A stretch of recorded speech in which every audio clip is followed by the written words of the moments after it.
आज हम करने वाले हैं भक्तिन का चलचित्रण, जो पेपर में फ्रिक्वेंटली पूछा जाने वाला क्वेश्चन है। तो स्टार्ट करते हैं। भक्तिन का चलचित्रण स्मृतियों की रेखा में संकलित भक्तिन महादेवी वर्मा का प्रसिद्ध नाटक रेखा चित्र है। इसमें महादेवी वर्मा ने अपनी सेविका भक्तिन के अतीत और वर्तमान का परिचय देते हुए उसके व्यक्तित्व का रोचक किंतु मनस्पर्शी शब्द चित्रण किया है। महादेवी वर्मा हिंदी साहित्य की छायावादी काल की प्रमुख कवयित्री है। उन्हें आधुनिक युग की मीरा भी कहा जाता है। महादेवी वर्मा ने संस्कृत में एमए किया और तत्पश्चात प्रयाग महिला विद्यापति की प्रधानाचार्य नियुक्त की गई।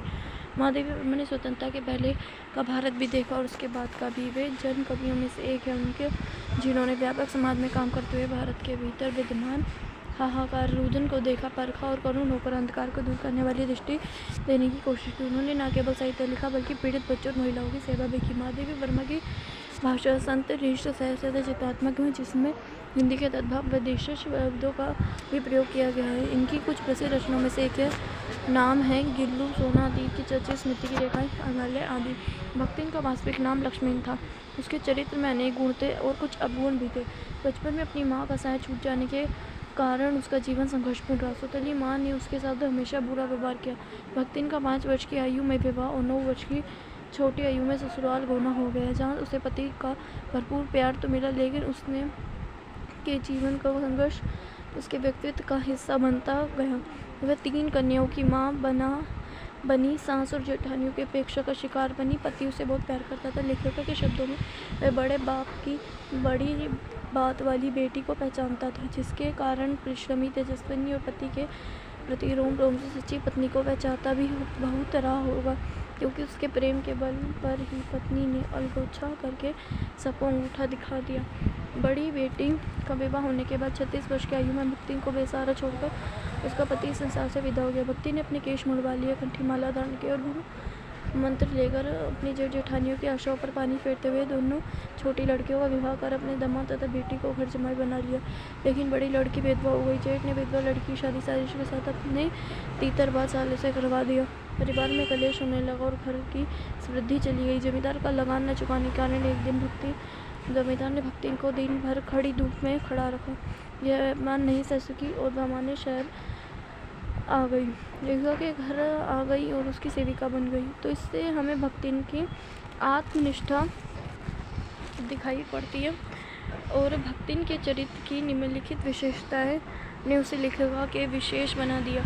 भक्तिन बहुत कर्मठ और मेहनती महिला थी। छोटी बहू होने के कारण घर गृहस्थी के सारे कार्य का बोझ उठाती थी। वह खेती बाड़ी की देखभाल भी करती थी। भक्तिन का जीवन संघर्षों का दूसरा नाम था। माँ की मृत्यु के बाद उपरांत सुंदरली माँ के कटु व्यवहार से लेकर ससुराल वालों की अपेक्षा तक पति की मृत्यु के बाद अकेले ही पारिवारिक विवाद का सामना करना तथा गाँव से शहर लाकर लेखक के यहाँ नौकरी करने तक भक्ति ने सदैव विषम परिस्थितियों का सामना किया। तो इससे हमें उससे साहस पता चलता है। भक्ति बहुत स्वाभिमानी थी। जब एक दिन जमींदार ने लगाना चुकाने के कारण दिन भर कड़ी धूप में खड़ा रखा, तब भक्ति ने अपमान न सह सकी और अकेले ही शहर की ओर कमाने निकल पड़ी। भक्ति ने अपने पति से अत्यंत प्रेम करती थी। उसके जीवित रहते भक्ति ने कंधे से कंधा मिलाकर गृहस्थी का सारा कार्य किया। पति की सभी शिकायत न होने की। पति की मृत्यु के उपरांत उसने दूसरा विवाह नहीं किया। भक्ति समर्पित सेविका भी थी। लेखिका ने उसे सेवक धर्म में रोमांच की स्पर्धा करने वाली बताया है।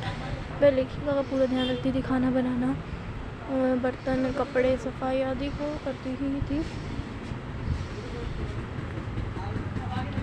साथ ही लेखिका के बाद सोती और उनसे पहले उठ जाती। वह कभी तुलसी की चाय, दही की लस्सी आदि बनाकर देती थी। लेखिका की कमरे से चित्र उठाकर रखना, रंग की प्याली धोना, दवा देना, कागज संभाल देना आदि कार्य कर देती थी। बद्री केदार के दुर्गम मार्ग में वे लेखिका के आगे रहते धूल भरे रिश्ते में मैं पीछे रहती, ताकि लेखिका को वही किसी तरह का कष्ट न हो। वह जेल के नाम से डरती थी, पर सेवक धर्म के लिए लेखिका के साथ जेल जाने के लिए वायसराय से भी लड़ने के लिए तैयार थी।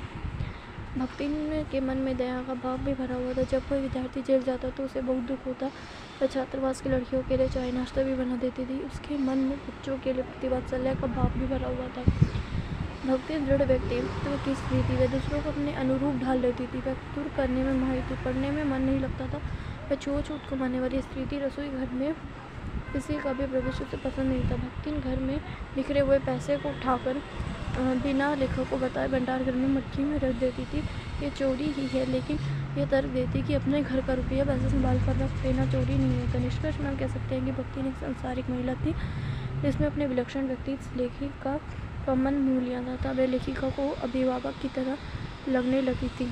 तो ये भक्तिन का चरित्र चित्रण था। अगर आपको पसंद आया हो तो प्लीज़ चैनल को लाइक शेयर और सब्सक्राइब कर दीजिए। धन्यवाद।